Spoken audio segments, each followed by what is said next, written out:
أعوذ بالله من الشيطان الرجيم بسم الله الرحمن الرحيم الحمد لله رب العالمين الصلاة والسلام على محمد وعلى آلہ وسلم۔ انشاءاللہ آج ہم سورہ طٰہٰ کے 5ویں رکوع کا مطالعہ کریں گے۔ اس سے پچھلے رکوع کا خاتمہ اس بات پہ ہوا تھا کہ رب کریم نے بنی اسرائیل کو طرح طرح کی نعمتوں سے نوازا اور راہ حق پہ چلنے کا عہد لیا۔ حضرت موسیٰ علیہ السلام کی عدم موجودگی میں سامری نے ایک بچڑا بنایا جس کی وجہ سے بنی اسرائیل بھٹک گئے، اور اکثر لوگوں نے اسی کو بلا سوچے سمجھے اپنا الہ قرار دے دیا۔ آئیے مطالعہ قرآن کا آغاز اس دعا کے ساتھ کرتے ہیں کہ اللہ تعالیٰ اپنے حبیب نبی پاک صلی اللہ علیہ وآلہ وسلم کے طفیل ہم سب کو قرآن کریم کا صحیح مفہوم عطا فرمائے۔ سورہ طٰہٰ رکوع نمبر 5 جو کہ آیات 90 سے 104 تک ہے۔ بسم اللہ الرحمن الرحیم۔ وَلَقَدْ قَالَ لَهُمْ هَارُونُ مِن قَبْلُ يَا قَوْمِ إِنَّمَا فُتِنْتُمْ بِهِ، اور تحقیق کہا تھا ان کو ہارون علیہ السلام نے اس سے قبل، اے میری قوم صرف تمہاری آزمائش کی گئی ہے اس سے۔ وَإِنَّ رَبَّكُمُ الرَّحْمَنُ فَاتَّبِعُونِي وَأَطِيعُوا أَمْرِي، اور تمہارا رب تو الرحمن ہے، بس میری اتباع کرو اور اطاعت کرو میرے امر کی۔ قَالُوا لَن نَّبْرَحَ عَلَيْهِ عَاكِفِينَ حَتَّىٰ يَرْجِعَ إِلَيْنَا موسیٰ، انہوں نے کہا ہم ہرگز نہیں چھوڑیں گے اس پہ اعتکاف کیے رہنا حتیٰ کہ لوٹ کر آئیں ہمارے پاس موسیٰ علیہ السلام۔ انڈر لائن لفظ ہے عاکفین، عین کاف فے سے بنا، کسی چیز یا جگہ پر تعظیماً یا عقیدتاً جم کے کر یا چپک کر بیٹھنے والے، کلیونگ اور سٹیکنگ ونس۔ حضرت موسیٰ علیہ السلام نے رب کریم سے طے شدہ ملاقات پر روانہ ہونے سے پہلے حضرت ہارون علیہ السلام کو اپنا خلیفہ مقرر کیا تھا۔ اس بات کا ذکر ہمیں سورہ اعراف کی آیت نمبر 142 میں ملتا ہے، اور ہم نے وعدہ فرمایا موسیٰ علیہ السلام سے 30 راتوں کا، اور ہم نے تکمیل کی ساتھ اس کی 10 کے، پس تمام ہوئی میقات تمہارے رب کی 40 راتیں۔ اور کہا تھا موسیٰ علیہ السلام نے اپنے بھائی ہارون سے میرا خلیفہ رہو میری قوم میں، اور اصلاح کرنا اور نہ اتباع کرنا مفسدین کی راہ کی۔ رب کریم کی خوشنودی حاصل کرنے کی خواہش میں حضرت موسیٰ علیہ السلام وقت مقرر سے پہلے ہی مقرر جگہ پہ جا پہنچے، جس کا مطالعہ ہم پچھلے رکوع میں کر چکے ہیں۔ حضرت ہارون علیہ السلام نے موسیٰ علیہ السلام کی عدم موجودگی میں بنی اسرائیل کو رائے راست پہ رکھنے کی ہر ممکن کوشش کی، لیکن جب سامری نے بچڑا بنا کے لوگوں کے سامنے پیش کیا تو کچھ لوگ اس پہ اس طرح سے فریفتہ ہوئے کہ وہ کوئی بھی بات سننے پہ تیار ہی نہ تھے۔ انہوں نے اپنے رب کا جو تصوراتی بت بنایا تھا وہ اس کی حضرت موسیٰ علیہ السلام سے تصدیق چاہتے تھے، کیونکہ وہ جانتے تھے کہ موسیٰ علیہ السلام نے اپنے رب کو دیکھ رکھا ہے۔ قال یا ہارون ما منعک اذا رأیتہم ضلوا، فرمایا موسیٰ علیہ السلام نے اے ہارون کس چیز نے منع کیا تجھے جب تم نے دیکھا کہ وہ بھٹک گئے ہیں؟ اللہ تتبعن افعصیت امری، کیا تم نے میری اتباع نہ کی؟ کیا تم نے معصیت کی میرے امر کی؟ قال یا ابن ام لا تاخذ بلحیتی ولا براسی، کہا اے میری ماں جائے اب نہ پکڑے میری داڑھی اور نہ میرا سر، انی خشیت ان تقول فرقت بین بنی اسرائیل ولم ترقب قولی، مجھے تشویش ہوئی کہ آپ کہیں گے تم نے تفرقہ ڈال دیا بنی اسرائیل کے بیچ اور نہ پاس رکھا میرے کہے کا۔ انڈر لائن لفظ ہے افعصیت، عین سواد یہ سے بنا۔ کیا تم نے حکم عدولی کی، میرے بتائے راستے کے بجائے کسی اور طرف چل دیے؟ Did you disobey? جب حضرت موسیٰ علیہ السلام واپس آئے تو بنی اسرائیل کو بھٹکا ہوا دیکھ کر انتہائی غم و غصے کا شکار ہو۔ اپنی قوم کی خبر لینے کے بعد آپ حضرت ہارون علیہ السلام کی طرف پلٹے اور سختی کے ساتھ ان سے پوچھا کہ جب آپ نے ان لوگوں کو گمراہ ہوتے دیکھا تو آپ کو میری پیروی کرنے سے کس بات نے روکا، یا پھر آپ نے جانتے بوجھتے نافرمانی کی حرکت کی ہے؟ حضرت ہارون علیہ السلام نے انتہائی تحمل کے ساتھ جواب دیا کہ میں تو صرف اس بات سے تشویش مند تھا کہ آپ واپس آ کر کہیں گے کہ میں نے بنی اسرائیل میں تفرقے بازی ڈال دی ہے اور آپ کے ہدایات پہ عمل نہیں کیا۔ دراصل ان لوگوں نے مجھے کمزور سمجھا اور قریب تھا کہ یہ مجھے مار ہی ڈالتے، اس لیے آپ میرے ساتھ کوئی ایسا سلوک نہ کریں جس کی وجہ سے ہمارے دشمنوں کو ہم پہ ہنسنے کا موقع ملے۔ اس بات کا ذکر ہمیں سورہ اعراف کی آیت نمبر 150 پہ ملتا ہے۔ اور ڈال دی الواح اور پکڑا سر اپنے بھائی کا، کھینچا اپنی طرف، کہا اے میری ماں کے بیٹے، بے شک قوم نے مجھے کمزور جانا اور قریب تھا کہ مجھے قتل ہی کر دیتے، تو نہ ہنسائیے مجھ پہ عداوت رکھنے والوں کو اور نہ شامل کرے مجھے ظالم قوم کے ساتھ۔ جب حضرت موسیٰ علیہ السلام کا غصہ ٹھنڈا ہو گیا تو انہوں نے اپنے اور اپنے بھائی کے لیے دعائے مغفرت کی۔ قال فما خطبک یا سامری، فرمایا تو کیا ماجرا ہے تمہارا اے سامری؟ قال بصرت بما لم یبصروا بہ فقبضت قبضۃ من آثار الرسول، بولا میں نے دیکھ لیا اس کو جو نہ دیکھا انہوں نے اس میں، سو میں نے قبضے میں لی ایک مٹھی آثار رسول سے، فنبذتها وکذلک سولت لی نفسی، سو ڈال دی اس میں اور اس طرح اچھا بتایا مجھے میرے نفس میں۔ انڈر لائن لفظ ہے سوالات، سین واو لام سے بنا، کسی چیز کو آراستہ کر کے دکھانا، ایمبیلشڈ۔ اب حضرت موسیٰ علیہ السلام سامری کی طرف متوجہ ہوئے اور اس سے پوچھا کہ تمہارا کیا معاملہ ہے؟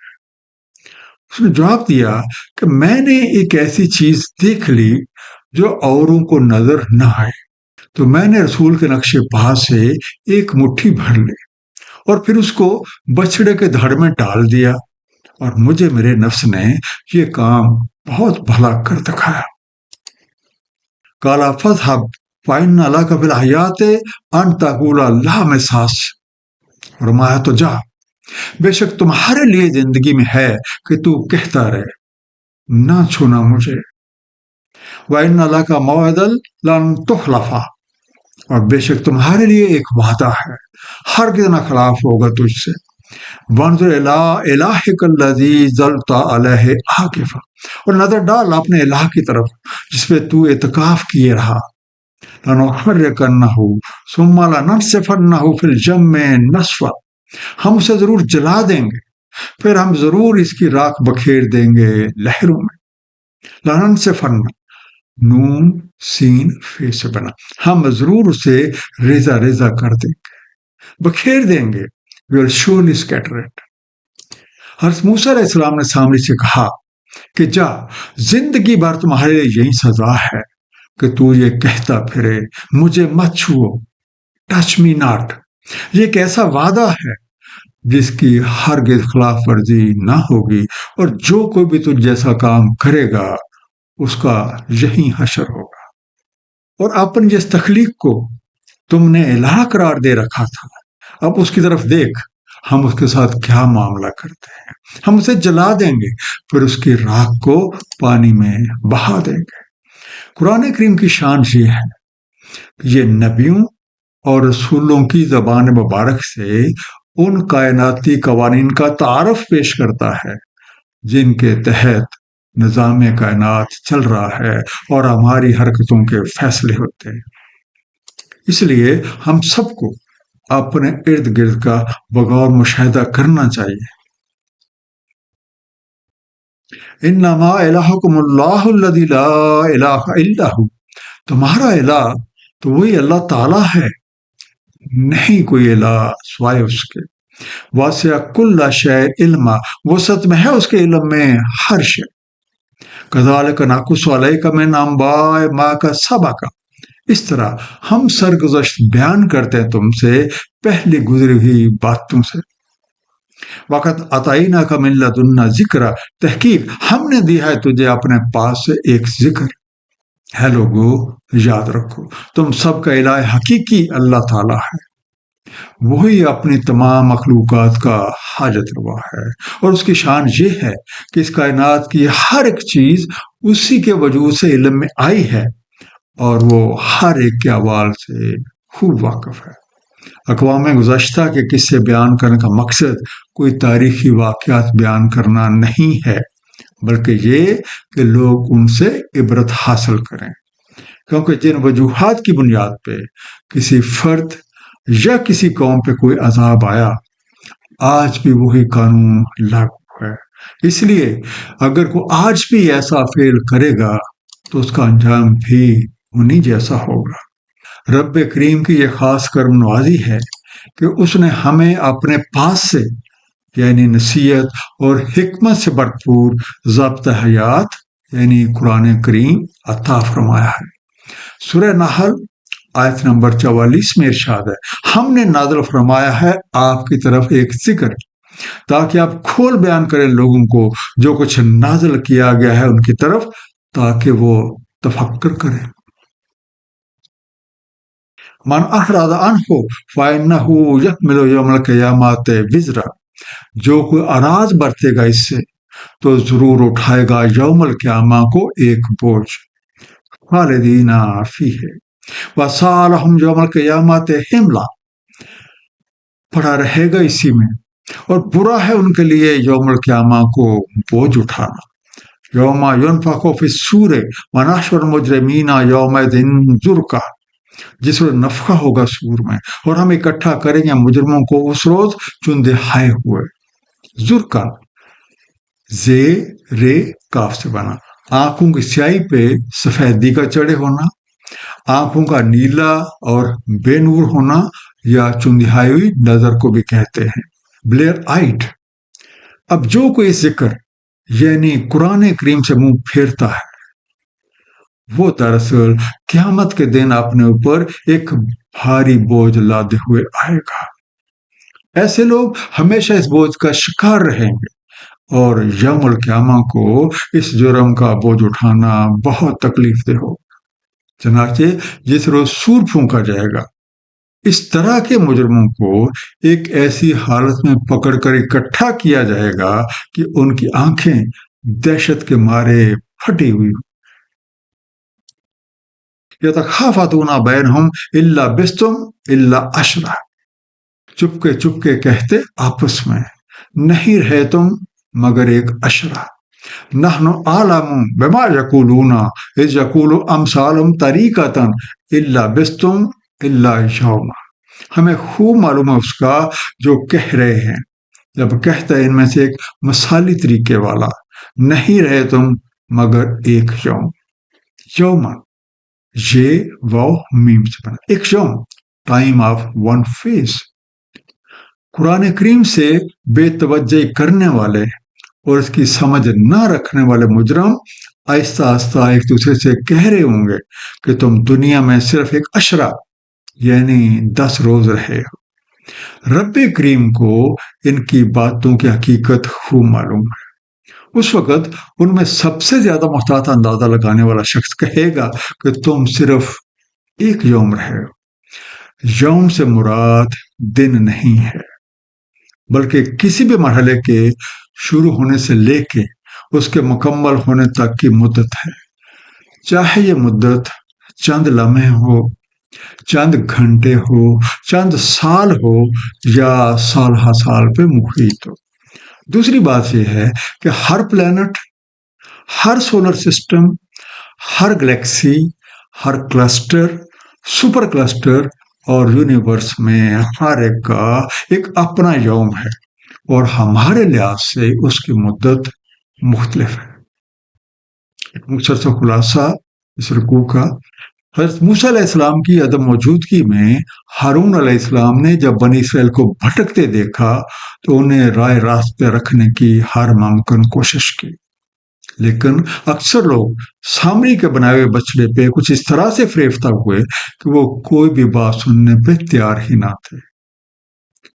موسیٰ علیہ السلام کو اپنے قوم کے بھٹکنے کی خبر مل چکی تھی، چنانچہ آپ سخت غصے اور تعصب کی حالت میں واپس آئے، قوم سے باز پرس کی اور اپنے بھائی کے ساتھ بھی سختی سے پیش آئے، اور پھر سامری کو اس کے عبرتناک انجام سے آگاہ کیا۔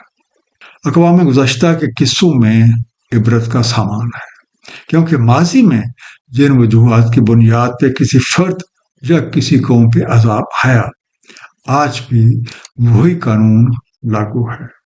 رب کریم نے کمال مہربانی کے ساتھ ہمیں قرآن کریم جیسی بیش بہا نعمت عطا کی ہے۔ اس پہ نبی پاک صلی اللہ علیہ وآلہ وسلم کی سنت مبارکہ کے مطابق عمل کرنے والا کامیاب، جبکہ اس سے آراز برتنے والا ناکام و نامراد ہے۔ یہ دعا کریں کہ اللہ تعالی ہم سب کو قرآن کریم کا صحیح مفہوم عطا فرمائیں اور اس پہ نبی پاک صلی اللہ علیہ وآلہ وسلم کے بتائے گئے طریقے کے مطابق عمل کرنے کی توفیق عنایت فرمائیں۔ صدق اللہ العلی العظیم، صلی اللہ تعالی علی حبیبہ محمد وآلہ وسلم۔